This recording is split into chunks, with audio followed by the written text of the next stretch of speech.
coming up this week on the Course of Life podcast. It was Dell Match Play week here in Austin. I was stomping the grounds all weekend long, taking you behind the scenes where a new number one was crowned.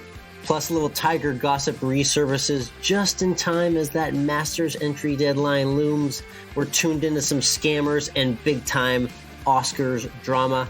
And this week's guest is Hagan Parkman. She works for the PGA Tour and does some awesome Korn Ferry Tour content. You know we love our friends on the Korn Ferry Tour. We get into her fascinating background as well. Plus March Madness drama. We talk buffets and the best fast food burger. We debate when we always end with food. All of it brought to you by our friends at Desert Fox Golf. Mike, you know we've been talking about Desert Fox Golf forever because we love the phone caddy so much. So let's just get to the point on how you can get a phone caddy. First, check it out at desertfoxgolf.com. You'll see what we're talking about and how portable and convenient this little device is because it allows you to be on the go whenever you're using your phone on the course. It's exactly what you need by your side. It adjusts easily into any phone of any size, pretty much. Really, any phone works well, and they have amazing customization options and different colors for their phone caddy. So check them out, desertfoxgolf.com. Our promo code Course of Life will save you 10%. Again, promo code Course of Life will save you 10% at desertfoxgolf.com.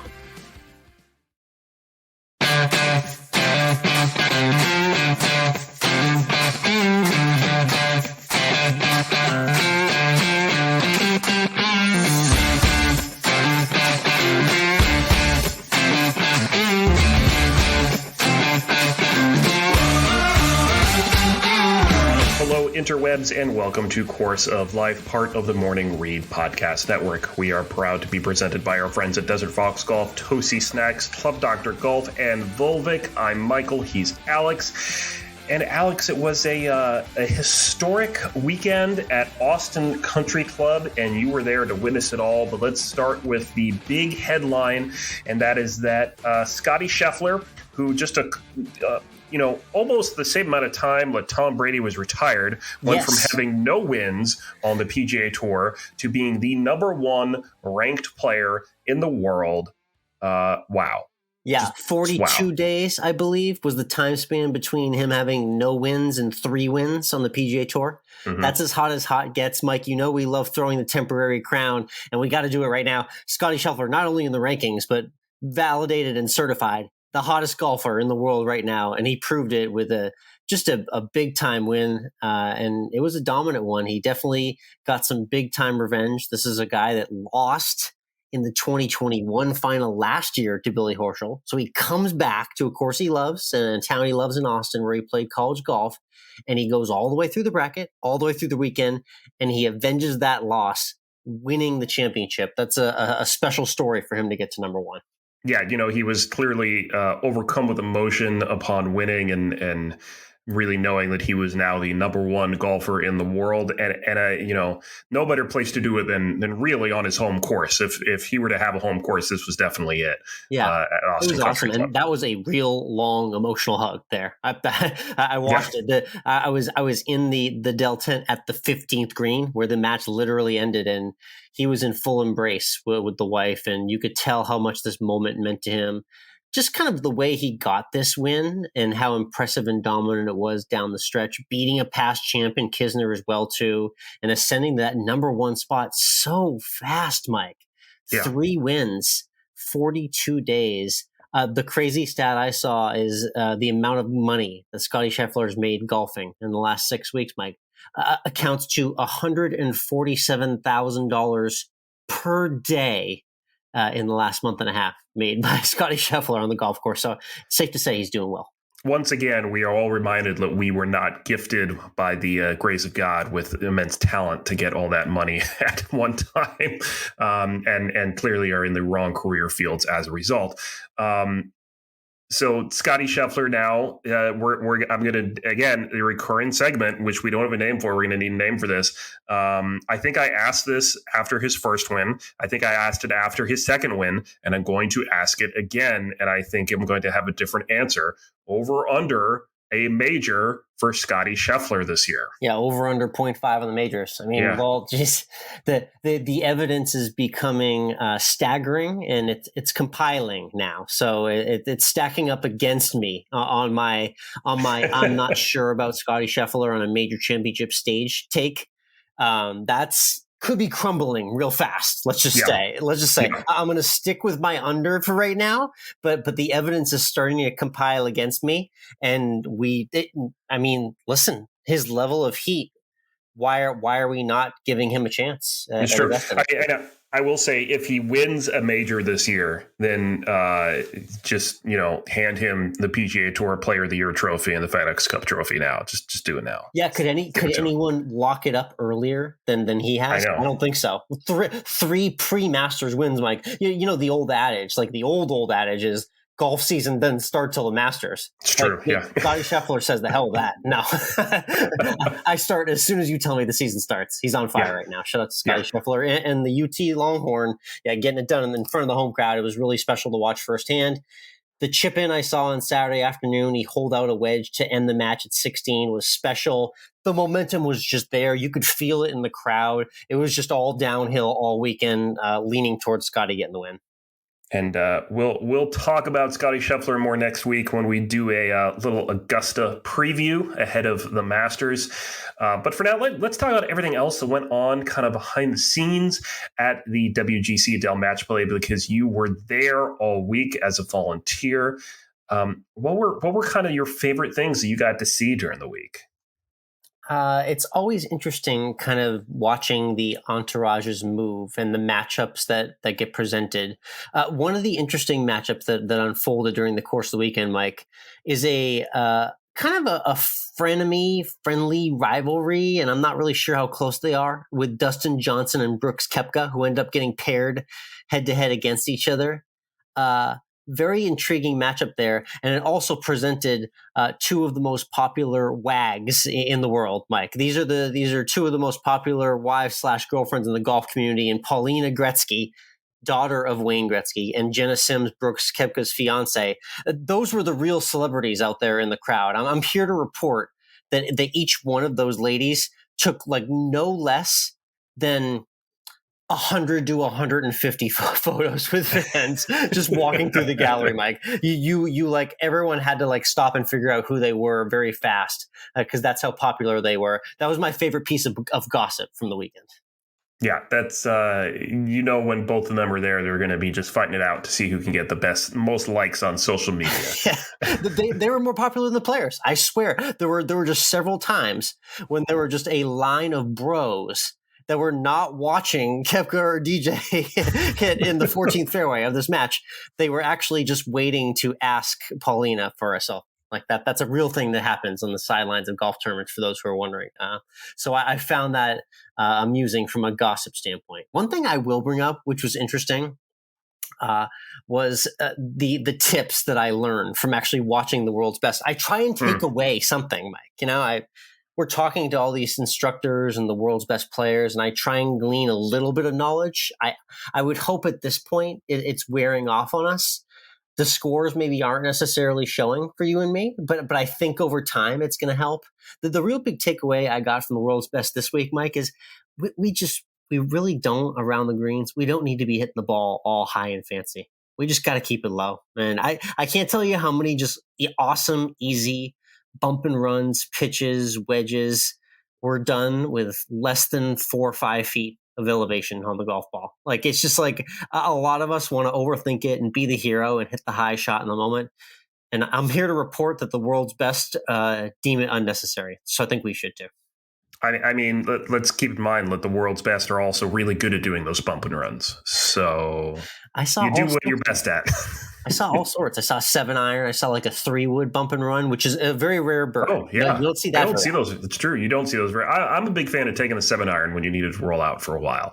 Or I'm a bigger fan of just putting from the fringe, or even like really, if I can putt it, I'm going to putt it. I don't care where I am. That is the Texas wedge, Mike, as they say here. It's true. That's the Texas wedge. So I saw a lot of that as well, too. It was a hard, fast Pete Dye course with it being a late freeze this winter here. So the ball was rolling. DJ hit a 422-yard drive. Kipka hit one 441 down the hill on the 12th.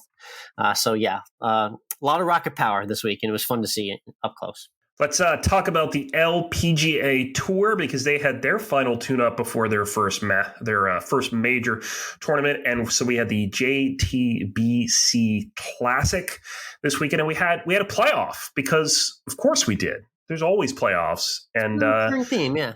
Yeah, so we had I'm gonna butcher her name once again, even though you told me how to pronounce it correctly, because this is what I do. All right, exam time. Here we go. Thitikul. I can't even do it right. Atthaya Thitikul. Thank you. Winner. There you go. Winning by doing 3-putt bogey on the second playoff hole to outlast Nana Quartz Madsen for the win, and gets to have that to roll into the first major of the season. So that's a pretty good feeling. It's pretty good. Right. Yeah, they are coming back to California here for the major that unfortunately changes name and title like far too often for my what's it even called this year? I knew it first as the Dinah Shore Forever, and then I got to know it as the Kraft Nabisco, and then it changed names about 7 more times from there. Yeah. What are we at this year with this tournament? This is the Chevron Championship. Yeah, I mean, okay, all right, it's got another new name. I still know the course they played at, and the 18th hole is iconic. I love watching the finish on the par 5 with the water, and the winner jumps into Poppy's Pond after, and they get soaking wet with the trophy ceremony. That's always a fun moment. But it would be great if we could get maybe a little bit more consistency to that name and venue, so we can give it that true major championship treatment. It's true. Well, we'll keep an eye on it. We'll let everyone know who wins. Not the same star power this year, because we have at least the world number 1 not playing this year. Yeah, I know. And I know Nelly's going through a little bit right now, but regardless, the field's going to be good. It's good to see the ladies back on mainland as well, too. And I'm looking forward to a good stretch run in the LPGA. Let's talk a little bit about the earth-shattering video that came out and news that has been released in the last day or so about one Tiger Woods. There was a video of him playing in Florida around the course. Video, a Zapruder film. And then news of him going to Augusta this week, that he's going to play the course, test out the leg. He's still listed as playing in the field. Unlike Phil Mickelson, he hasn't been removed from the playing list. So could this be the first, this already is the first year that probably either of us can remember without Phil Mickelson in the field from when we were little kids. Yeah. Could this also be the year that neither Phil or Tiger are in the field, or do you think Tiger is going to be playing? Which is a true generational moment. Like if it's that passing of the torch where we don't see either one of them at Augusta, I mean, that's kind of a shock. That's like, wow. I mean, I think Tiger's going to be at Augusta. Oh yeah, he'll be there, and I'm going to be looking for him on Tuesday when I'm there as well too. I'm going Tuesday, and I will be on the lookout. That's the Champions Dinner Day, so all the old guys will be back in form. Not only do I expect to see Tiger in some capacity there during the course of the week, he'll be there. I expect to see him in the par 3. Don't you think he's going to play the par 3? Oh, man. That's what everyone's wondering. Well, I feel like it would be such a tease if he played the par 3 and then didn't tee it up Thursday morning. I think if he plays the par 3, he's not going to play the week. That's what I would think. That would that would be an amazing tease if he went through on that note and played Wednesday and swung the club for 9 holes. Granted, it's all wedges, and then didn't peg it. I mean, is there shame in him not being in good form at all and shooting 76, 77 and just missing the cut? Is that a big deal, or wouldn't we just be glad to see him back? I mean, I think people will be glad to see him back, but this is the Tiger fandom, which you are a card-carrying member of. That's right, I am. I think that the expectation of Tiger being in a tournament is that he will win said tournament. That's what he says. That is his old adage. And that is his, So if I see Tiger in a field, especially at a major, I expect him to be making the weekend. So yeah, okay, all right. I mean, this is going to be interesting. Obviously, you're going to see a lot later in the week on social media from this test. I'm curious. they don't allow any cameras on the course during tournament week. I doubt they do, the rest of the year. So I don't know. Someone's going to get wind of the footage, and we're going to see what the test looks like at Augusta. But there'll surely be a verdict by the end of this week to see if indeed Tiger has removed himself from the field. The gut feeling I get is at the end of the week, he regrettably says, as much as I want to play in the Masters, and I have tried and given it lots of thought, I've decided not to play. I think that's what's coming at the end of the week. But hey, you just never know. So we'll hold out on that news for now. We'll see. We'll see indeed what will happen. This weekend, though, we got a couple things going on this weekend. Yeah. The first of note is that here in my neck of the woods in the Savannah area is the Korn Ferry's Club Car Championship at the Landings Club, and I'll be there. I'll be on the par 3 12th hole as a marshal, and we get to see everybody play there. So it'll be great. Nice. Hey, you're gonna get tee access, green access there. You're gonna get to watch all the players come through and play a par 3. They'll switch the yardage on you. You get to used to some big pin conditions. You can see the staff put the pin in the morning. If you're there in the afternoon, you get to see the leaders come through. Hopefully, that sounds like a good time. Yep, I'll actually be there Sunday afternoon on the 12th, so I will see all the leaders come through. And past guest Taylor Montgomery is in the field as far as we know right now, so nice. He'll be there, so that'll be good. And it'll be a fun time. It'll be a fun time. Is this your first tournament volunteer experience on the golf? It is, yeah, it is. Oh man, you're in for a treat. It's great watching these guys up close, and like we've said, the Korn Ferry is. While it is a level below the PGA Tour, the level of competition and the level of golf is not. It's right there. So you're going to see it firsthand. I'm excited for your feedback on that. Yeah, I will report in throughout the week, and we'll talk about it next week ahead of the Masters. Also this weekend is the Valero Texas Open. Typically a tournament that is kind of half forgotten leading into Augusta because it's just kind of a lot of guys take the week off. However, there's a lot of big names that are going to be playing this week, including Rory, Hideki, Jordan, and Beefy Bryson. I don't know why they're trying to win. I hope they're not, because as we know, it's not going to happen. Yeah, I'm not sure if you want to win this week. If you got your eyes on Augusta too. Yeah, it's one that's hard to go back-to-back weeks. I wonder if someone's going to do the Phil and put 3 drivers in the bag and see which one he likes best, and then use that one at Augusta. This is just the testing grounds. Yeah, yeah. I joke this is test module sequence number 2 for Bryson DeChambeau on the rehabbed wrist as he's coming back here. Things weren't too great at the match play. You could tell he was only going about 80% on his drives. He was using a bit of a different formula with his wedges and his chips, which looked a little cuppy and not ideal. So, it'll be interesting to see how he looks. But yeah, Masters tune up for a lot of guys that are deciding to play, or a week off for most. As far as picks, you're gonna look at a guy like Charlie Hoffman because he loves this tournament. He was won here. He's finished runner up here a couple times. Maybe looking at Keegan Bradley on my card. We've seen his name at the Players Championship recently. So that's a tease to what you could see on my full picks. But Wednesday evening, check out Twitter at Course of Life 1, and you'll see my full card for who I like for the Valero Texas Open. Let's switch over to Tuned In, where we share what we're tuning into outside of the world of sports. All right, Alex, let's talk about it. Will Smith. Will you get my wife's name out of your mouth, Smith? Wow. Mike, so Will Smith pimp slapped Chris Rock on international television at the Academy Awards. That really happened, right? It really happened. It is not a scripted moment. Chris Rock is not pressing charges against Will Smith. The Academy, however, has condemned Will Smith and is investigating the incident further and seeing what else they can do.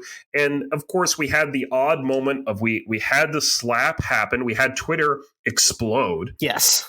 And shortly after, we gave Will Smith a golden trophy.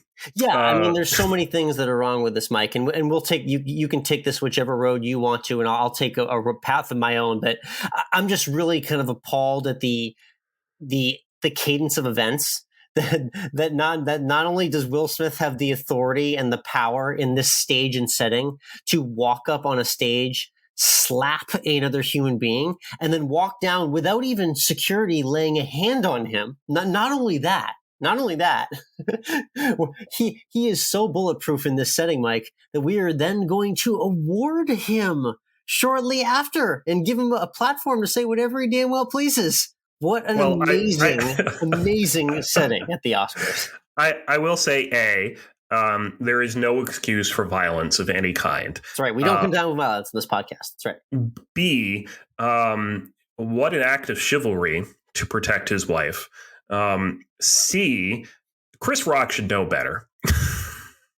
You don't make jokes like that. The joke was pretty flat as is. Whatever, it's a meh joke. I mean, the thing with me and Will Smith's reaction, the protecting the wife thing's fine, but his reaction is different than any other reaction this award show ceremony. And it was very confused as well too. But you know what happens typically in these awards show settings?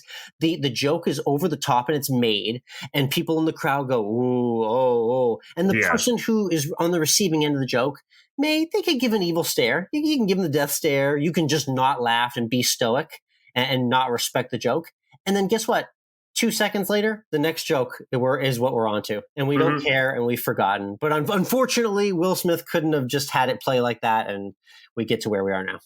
I mean, does this make you want to watch the Oscars next year? I mean, I definitely consume more Oscars content this year than I did last year. Yeah, that's true. And let's face it, the real winner of all of this was the courtesy of Australian television and Japanese television that gave us the uncensored videos of this shout out to the thing. The Eastern world, man. They just let it fly there. They don't care. It was just crazy. Other than that, though, was there anything else that you were tuning into outside of this monstrosity that took over social media last night on a Sunday night? Yeah, no, that was a crazy end of the weekend indeed. A long weekend for me at the match play, concluding with that. But no, the YouTube wormhole the week for 60 seconds, Mike, was an interesting one. I got down a video wormhole where I was watching scammers and listening to scam phone calls and people get scammed, and also an account called Scam Baiter, which actually tricks the scammers and then doxes the scammers. So there's this whole kind of thing going on with scam phone calls that you may receive. We just now hang them up, or we're told in a warning fashion on our phone that it's a scam. But apparently there's a whole world out there of scammers and people trying to catch them. So that was my YouTube wormhole of the week. Yeah, I'm still waiting for my $100 million from the South African prince, who I gave 1,000 to, so he can come stateside. Some Nigerian scammers. Yeah, and when they confronted them, Mike, they basically just said, it's expensive to live here. We live in Cyprus because there's no tax laws, and we just got to find a way to make living for our family. They were really, just so you know, those Nigerian scammers, they're not sorry at all that they're taking your money. If you had any questions about that, Paul. So. That doesn't seem very princely of them. That's really disappointing. Yeah, that's right. So they may not be the princes that prince and princesses that they're telling you right now, Mike. Just as a warning. All right, let's get into this week's guest. Alex, it's no secret that we love following the action of the Korn Ferry Tour. As we just said a moment ago, I will be there this weekend for the Club Card Championship. And this week's guest is a PGA Tour employee who is all about covering the Korn Ferry Tour and their stories. Yeah, Hagan Parkman's this week's guest, and it was a great chat with her. Talks about life, her very interesting background, and how she got to where she is working for the tour as well. And we'll get into that conversation in just a moment. But first, let's talk about our favorite golf ball that we play with out there on the course. And that is the Volvic XT Soft and the Volvic Vivid. These are those bright colored golf balls out there on the course. And they're pretty fantastic. They come in a huge breadth of different colors, including in the Vivid. You can get a multi-pack. So you can get a little yellow, little orange, little red, little green, all together in one box, so you don't need to maybe pot commit to one color. No, you match the shirt to your different colored shirts, the different colored golf balls. It's multiple vibes in 1 dozen golf balls. That's right, and they play pretty great. I love the feel of these guys around the green. Really feel like I have a lot of confidence with that ball when I'm doing a couple little chips or pitches around the green and getting it close. At least for me, it's close. I'm sure for you, Alex, you're getting it right up there, just inches away from the cup every time. So head on over to Volvik's website. That's volvik.com and get yourself a brightly colored golf ball. Hey, they also got merchandise, towels, accessories, and all the other cool stuff out there too. So go ahead on over to volvik.com. It's performance in color. Volvik has a ball for every swing.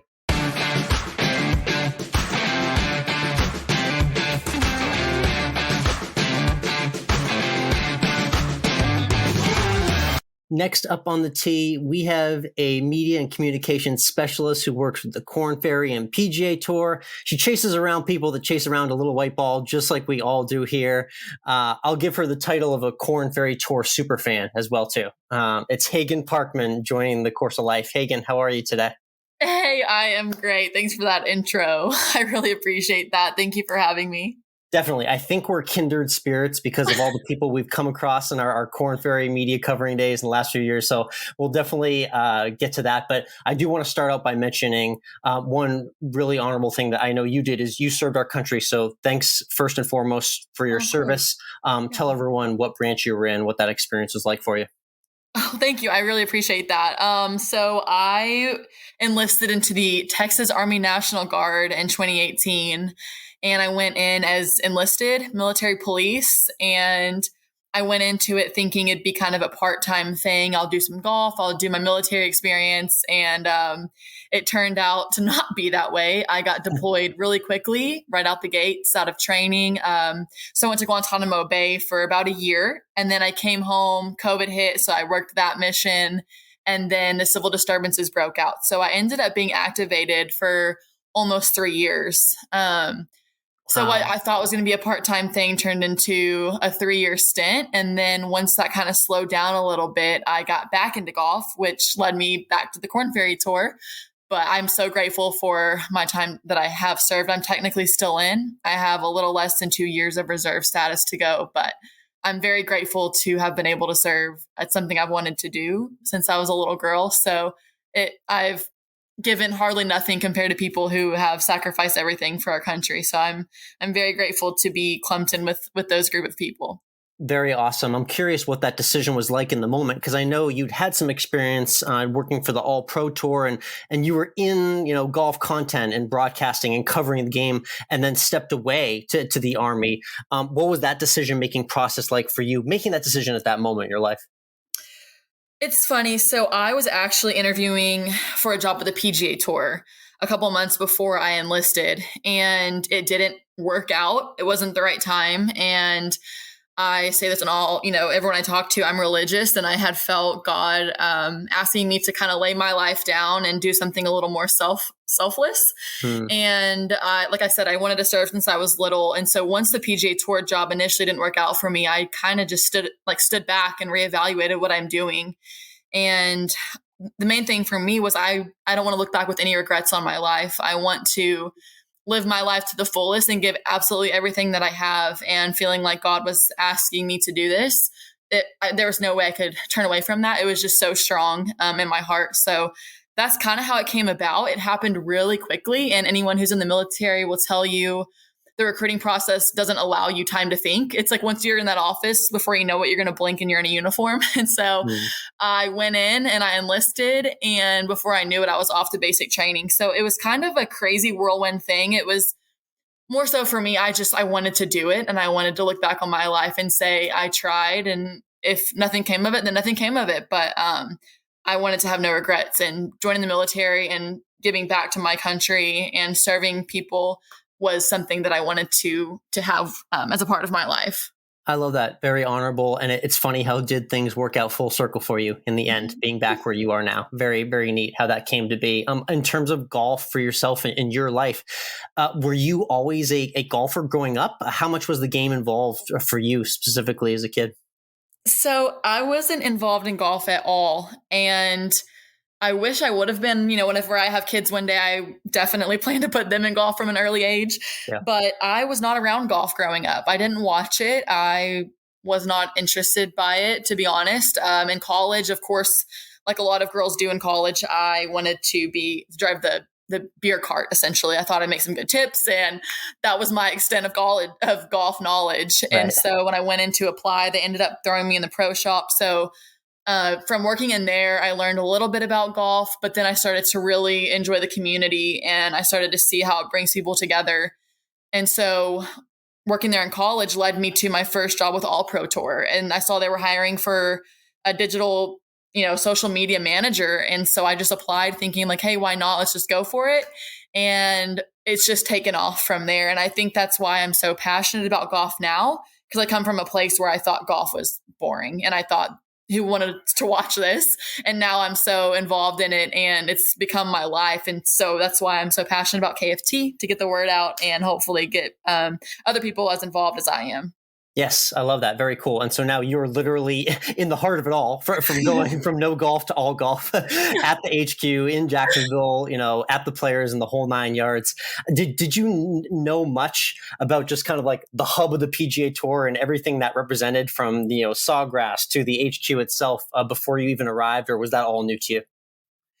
You hear about the PGA Tour, and obviously it just sounds like a humongous company and everything that they do, but I didn't know like the extent of it. Whenever I got there, just seeing the building, I literally was in shock. I'm like, this is the nicest building I've ever seen in my life. It's just, I've never had a corporate type job before. And so that was a shock to me. And then they take really good care of us there. And that's not me even like trying to plug the PGA Tour, but they do. They look out for their employees. And when it comes to like Sawgrass and other benefits that we get, that was just icing on the cake. I didn't expect any of that coming into the job.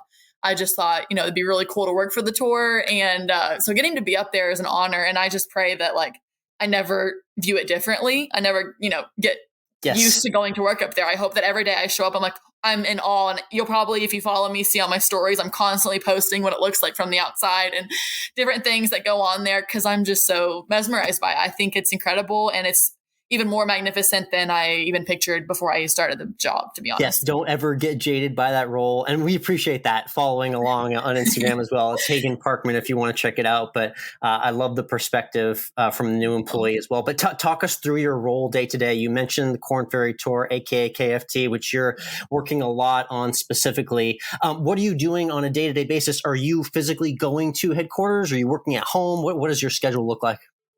So it's a very hybrid job. We travel a lot. So I'm a media official. I'm still obviously learning the ins and outs of my position. I started in December, so I'm coming up on my 90-day mark just a couple days ago. So I'm still learning exactly what it looks like. However, like I said, we travel. I go to 15 events this year, I believe, out of the 26.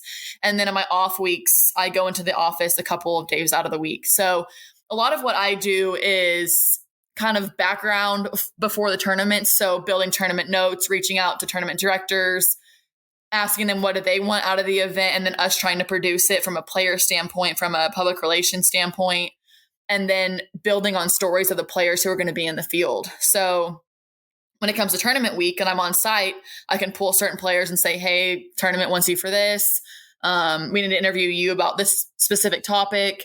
And then we write about it also. So we kind of have a hybrid job. It's more broken up on the PGA Tour, but for KFT, we wear a couple different hats. So it's a lot of tournament preparation, interviewing with the players, building stories, writing stories, and then pitching it to digital as well and saying, hey, I met this guy today. He has a really unique story. I think you should talk about him, which is really where my heart is. And it's promoting these guys. And so getting to be involved in that is probably my favorite part of the job.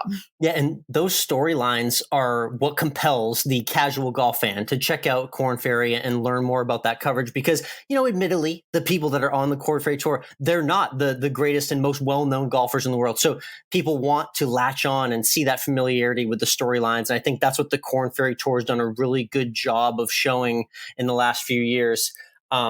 What's your favorite part about telling these stories and learning about these guys who are they're seemingly just like us, even though they're just one step away from a life-changing career on the PGA Tour?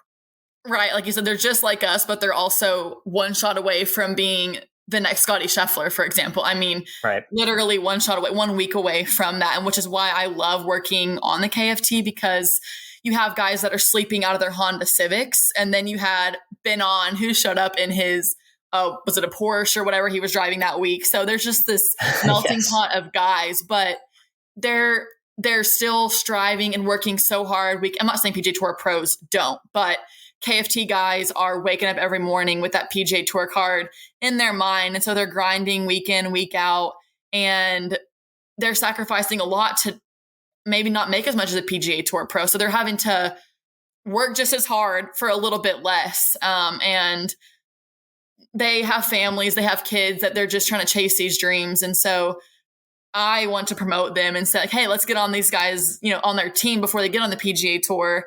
And it builds a personal connection between the KFT guys and the audience. So when Scottie Scheffler, wins twice in the beginning of the season, people aren't like, who is this guy? But rather they can be like, oh, I've been watching him since KFT. I know this and this about him. I feel like he's a friend and I want to get behind what he's doing. And that's why I love KFT so much and what I hope that we can do for the players that are on our tour. Yes, that totally fits the vibe of this podcast as well. That's exactly what we're doing here is growing the game for everyone and highlighting what's up and coming. So I respect that totally. One storyline I have to get to because I know you covered it very closely. It's a very unique one on the Korn Ferry Tour. I got to talk about Akshay Bhatia. So this is a young and up and coming golfer for those who don't know him. He had a very interesting week winning in the Bahamas in which he enlisted his girlfriend to caddy for him that he met on Instagram. I'll let you take it from there. What was your favorite part about covering that entire story? That story was by happenstance. And I'm not going to sit here and say I did some kind of crazy research. It was one of those things where for me, I can walk up and talk to a brick wall if I have to. And so Akshay, I was there technically on behalf of Sandals that week, and Sandals brought me out to help build their content. So they were like, hey, if you see a couple out here, a guy and a girl, or a guy and a girlfriend on the bag, try to build a story. Let's talk with them. And so I knew the youngest guy in the field was Akshay, and I saw him and he had a girl with him. And I was like, oh, this is perfect. I'm going to try to build some sort of storyline for Sandals. And so I asked Akshay, I'm like, hey, do you mind if I follow you for a hole and I just do a walk and talk with you and get to know you a little bit better? And so as we're walking, it's me, him, and his girlfriend, Presley. And I'll just throw in there, they're incredible people. I felt like I was friends with them right off the bat. So that made it a lot easier as well. But I start recording and I'm walking and listening and I'm like, oh my goodness, this is insane. Like, this is such a good story. And so, of course, the minute I finish recording, I message all of our digital content people. And I was like, we've got to get this out. This is such a cool storyline. And so we produced it. Sandals had it as well. And then the fact that he won, it was just like icing on the cake for everyone. Because we had the story out earlier in the week. And I mean, it did well with, Presley helped, I think, the engagement on it. It was just an interesting storyline. But the fact that he won it made me happy for the both of them because it gave them both, I think, credit where some people weren't giving them it before. So I was happy to see Akshay get it done that week. That was awesome. Now I gotta wonder, has she done any further caddying appearances? Has Akshay moved on to a full timer, or what's the status there? Are they even still together at this point? They are still together, and I know he has another caddy named Jonas, and Jonas has been caddying since I want to say he started the week after, I think in Abaco, and he's been with Akshay. So I think he has plans to stick with this caddy. I'm sure if the caddy ever couldn't make it, then Presley would step back in. But he does have a full-time caddy, and I'm not sure if Presley will make another appearance, but she still goes to the tournaments and still is there to support him. So I gotta say, has he won since that week with her on the bag? He has not won since that week. He's been battling some injuries and things as well. Yeah. Okay. So it's been a tough couple of weeks, but he played well at our last event in Lecom. Or in Sarasota. So he's doing good. He's fine. It's just he's battling some injuries, and hopefully he can bounce back soon and grab him another win and get that tour card. Very cool. Yeah, that's just an example of some of the really cool, wild storylines that you're following on the Korn Ferry Tour. Again, it's Hagan Parkman joining us right now. You're based, like you mentioned, in Jacksonville and TPC Sawgrass. We just had the Players' Championship in the rear view, and it was an interesting week at that. Mother Nature put up a 12-round fight, and plans had to be adjusted, but the Monday finish happened. But covering it yourself, what was your favorite part of experiencing the tournament week there? Yes, so I had kind of tweeted about this, but I went to the Players in 2017 as a spectator, and I, of course, was in awe, and I just thought this was the coolest thing ever. And this is my first PGA Tour event back since then. So since my military time and everything, this is my first actual PGA Tour event. So that was really special for me to have a media credential and be able to do what I did throughout the week. I'm not technically on, obviously, PGA Tour comms full time. I work for PGA Tour, but I'm more so Korn Ferry. So my role was limited, but I still was able to be in the mix. And that in itself was enough for me. I had the best week. And obviously, like you said, Mother Nature has some hands and she was putting up a good fight. But yeah, just to see how the PGA Tour runs things and on a back end, how they handle everything that's thrown their way, it was really incredible. And it made me even more proud to work for the PGA Tour. And, people ask me, I bet you can't wait to get out here one day. One day you'll be covering the PGA Tour. And I just, I want to be clear that I'm so happy on the KFT that that's not even my intention. I love covering where I'm at. So while it was a great experience, it made me also really happy to go back to my KFT crew. And it was lit a fire under me to go cover these guys, even better this week and next week. So it was an awesome experience for sure. Yes, I can tell true allegiance is had towards the Korn Ferry Tour. I don't think it was unfair to call you a super fan, indeed. Yeah, definitely. That's fair. I believe it's so important to be all in where you're at. And no, yeah, you definitely are indeed all in. It shows every week. I love the tweet that you tweeted out last week when you were covering the tournament, that you were gleefully arriving hours before you were called to the course. So I can tell you're really about your job. Yes, I do. I'm very grateful for it. That's for sure. Awesome. Again, it's Hagan Parkman joining us. Let's get to some quick shot questions before we wrap up here. Really cool travels you had to Bahamas for the Korn Ferry Tour. And I saw you got to do an extremely touristy thing, which I'm very jealous of. You got to spend time with the pigs on the beach. Were they friendly or not? They were not having it. Unless you had food, they really wanted nothing to do with you. And so it just goes to show how Instagram's not reality. Like in the photos, it looks cute and fun, but they were not happy that I was touching them. And apparently they're notorious for biting people. So we tried our best and we got some photos, but it was still an incredible experience and I'd recommend it to anybody. But yeah, they weren't thrilled. That's awesome. Let's take a left turn and talk quickly about your deployment. I'm curious, was there ever a moment during any deployment at all? Because I've seen shades of golf life happening on military bases. Did you ever have any sort of golf setup or even an opportunity to hit a putt or a shot anywhere unique while you were deployed? So what's funny? Golf is a big thing in the military. I think on deployment especially, there's not much to do. So we would find random golf balls and get clubs, and we would hit it outside of our, not our base, but our headquarters for our job. And I can't say exactly where that was, but we definitely found ways to pass the time. But to be honest, we had a course out there and it was awful. I didn't even go out and bother to try to play on it because it's kind of like they put a patch of grass down and you hit into some dirt and then you do the same thing for the next shot. You carry around a thing of grass with you. So I didn't do that, but yeah, we would hit some golf shots on our base and that was a great time. Wow. You had to literally bring your own fairway to the course. It sounds like. That's awesome. One course where I know you don't have to bring your own fairway is Sawgrass. And I saw on your Instagram, allegedly, no proof, but I want you to definitively tell us here. You did birdie 17. Is that right? Okay, so no, I did not. Let me just get that out there. And whenever I wrote the tweet, I am an awful golfer and I will be the first one to say that. And I'm not ashamed of it. And I just assume people know that.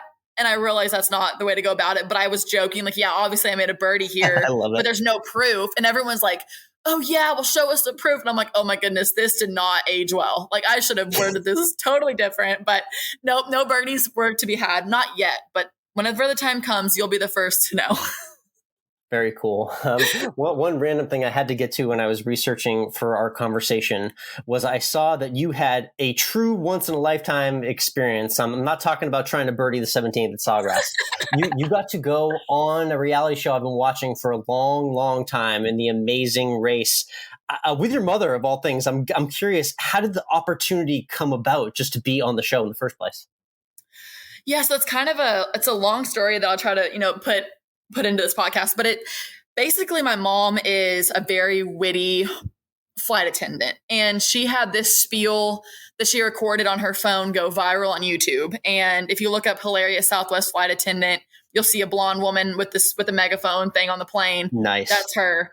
And it blew up on YouTube. And I was the one that told her to upload the video to YouTube so she could send it to her friends, thinking nothing of it. And within a week, we had 10 million views. It went nuts. And so she got to go on the Ellen show. She got to do like Good Morning America. And then Amazing Race was hosting the season 28 for social media influencers.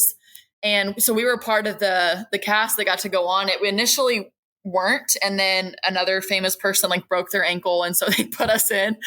But we were the bottom of the barrel when it came to like followers and quote unquote fame. But we had the time of our life.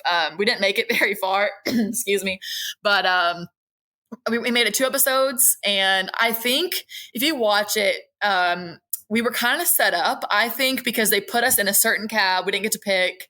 And our cab driver was driving obnoxiously slow. Oh, the worst. And so, yeah, at the end, we ended up running instead of taking the cab because it was that bad. Like we had goats passing us on the side of the road. And we're like, this is ridiculous. So the running is what ended up costing us finishing or continuing on in the race. So we didn't make it very far, but we had an absolute blast. And I would do it again, even if it was second to last or, second episode eliminated. But hopefully if I do it again, it would be a little bit better of a finish. No, what a great triggering of events from your mom's viral video to that as well, too. Everyone check out that on YouTube and the clip of your mom. I'm going to follow that as soon as we get off here. But let's wrap up with our 19th hole question presented by our friends at Lynx Drinks, Transfusion in a Can. The question is very simple. You get into that amazing clubhouse at TPC Sawgrass, which I know you've definitely been in. It looks fake, to be honest. But when you get in there after a round or after a day at work, and you get into the 19th hole, it could really be anywhere for that matter. What's like your go-to meal and drink you'd like to order at the end of a long day? Okay, wait, at the end of a long day? Oh man, I'm a big burger and beer girl, like just Southern as it gets right there. Yeah. Tell me you're from Texas without telling me you're from Texas. Right. I know. It's so embarrassing. They'll be like, what's your favorite drink? And most girls are like, oh, vodka tonic. And I'm like, oh, Coors Light or whatever. But yeah, burger, beer, and French fries with ranch is like my, guilt meal that I would 100% have after a long day. But when it comes to TPC Sawgrass, I usually go with a margarita and their Brussels sprouts. Keep it a little more classy because I already feel like I'm a little out of place there. But yeah, I'll drink or eat anything that's in front of me. So it's pretty easy. Love it. Margarita and Brussels sprouts. Very, very nice combo there indeed. Yeah. Hagan, thank you so much for hopping on the Course of Life. Really appreciate it. Looking forward to staying in touch and seeing everything that you're doing on the Korn Ferry Tour as well, too. Yeah, of course. Thank you so much for having me. I had a blast. This was awesome.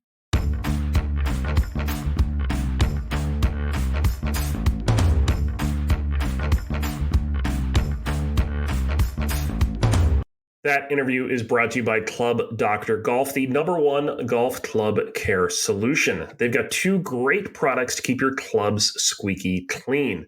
They've got the iron polishing solution, which helps restore that original shine for more thorough cleaning of dirt, grass, grime, and everything else that sticks to your clubs. And then the club cleaning solution, which conveniently clips right onto your golf bag, making it easy to clean your clubs out there on the course. Clean clubs improve your club performance, your ball spin, your ball speed, and your control, and give you just a little bit better attitude when you look down there and see a nice, clean club staring back up at you. So bring your clubs back to life and restore your club's original shine with Club Doctor. Either the cleaning solution or the polish is the quick and portable solution you need on the course. So head on over to clubdrgolf.com. Use our promo code COL to get 15% off any purchase. Again, that's clubdrgolf.com and promo code COL for 15% off.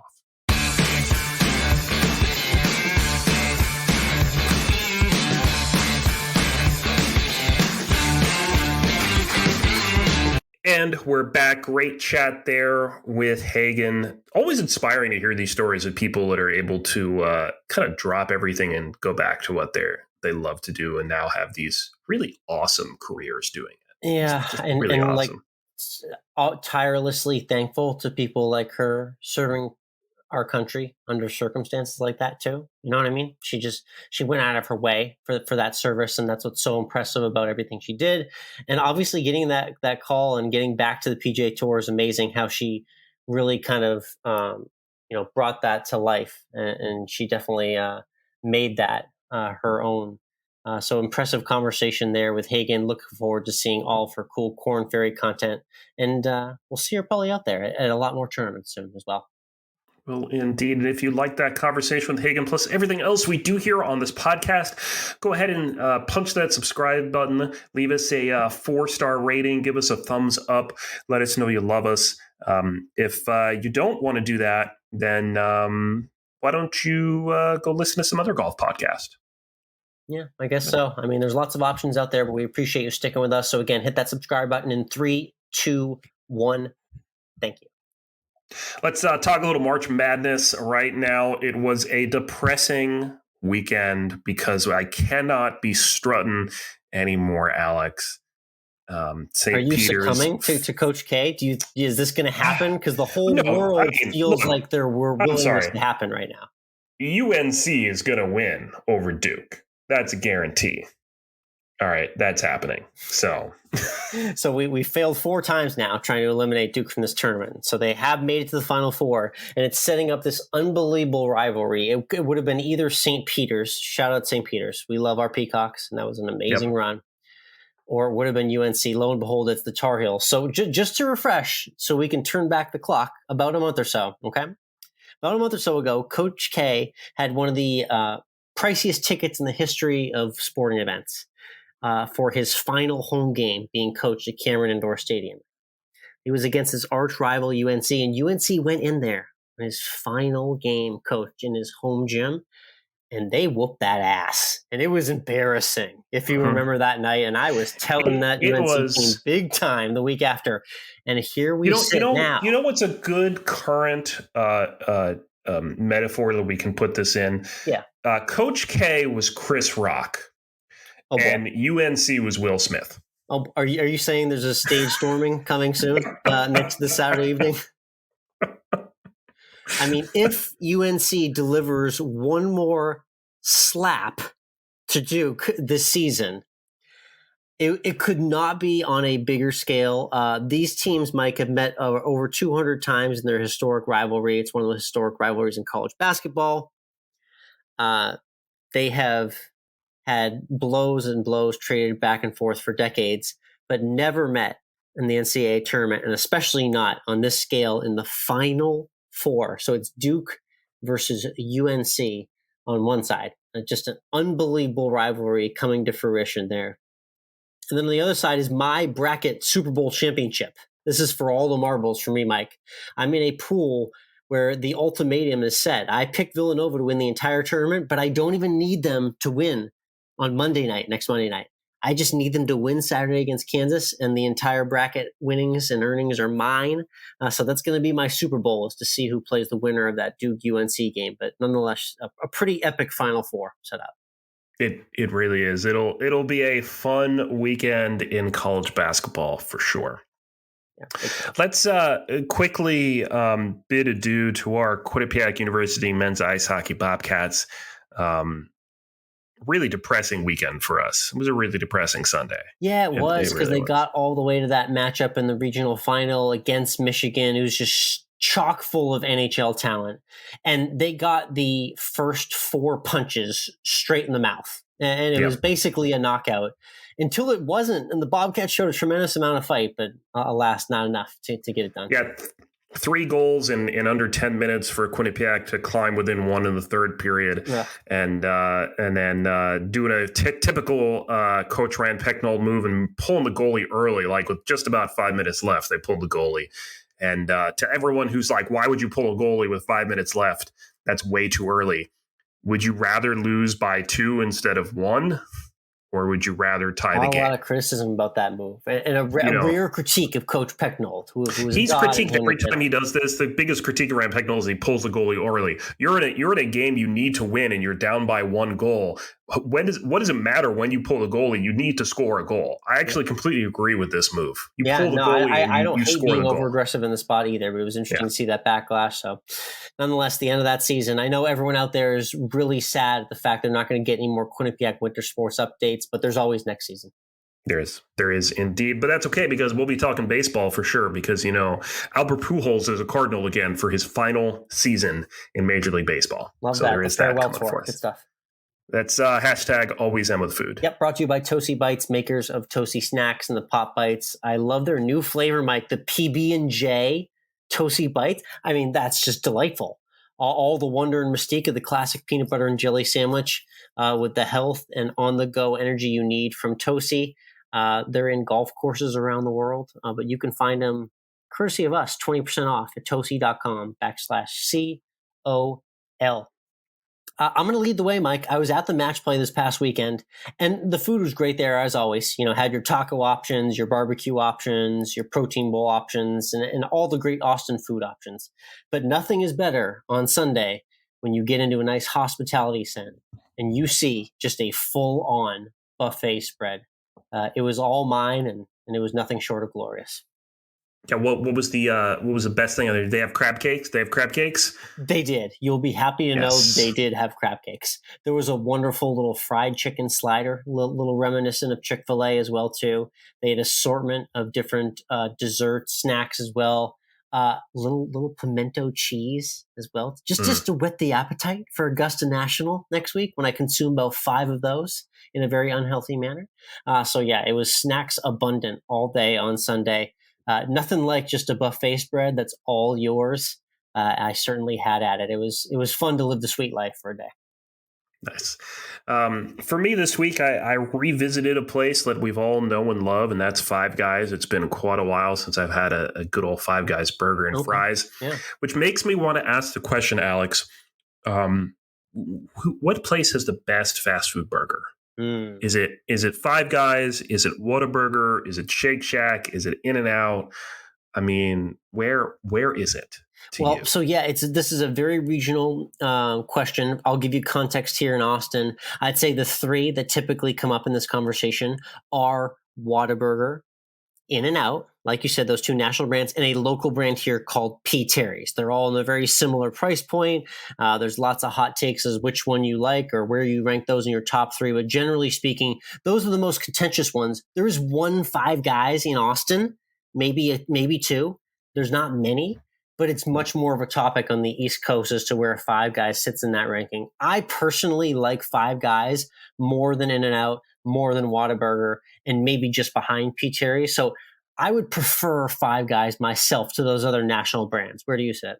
This is interesting, and I think part of this is how readily available is the burger for you. You say that, you can only go to maybe one place in Austin to get Five Guys.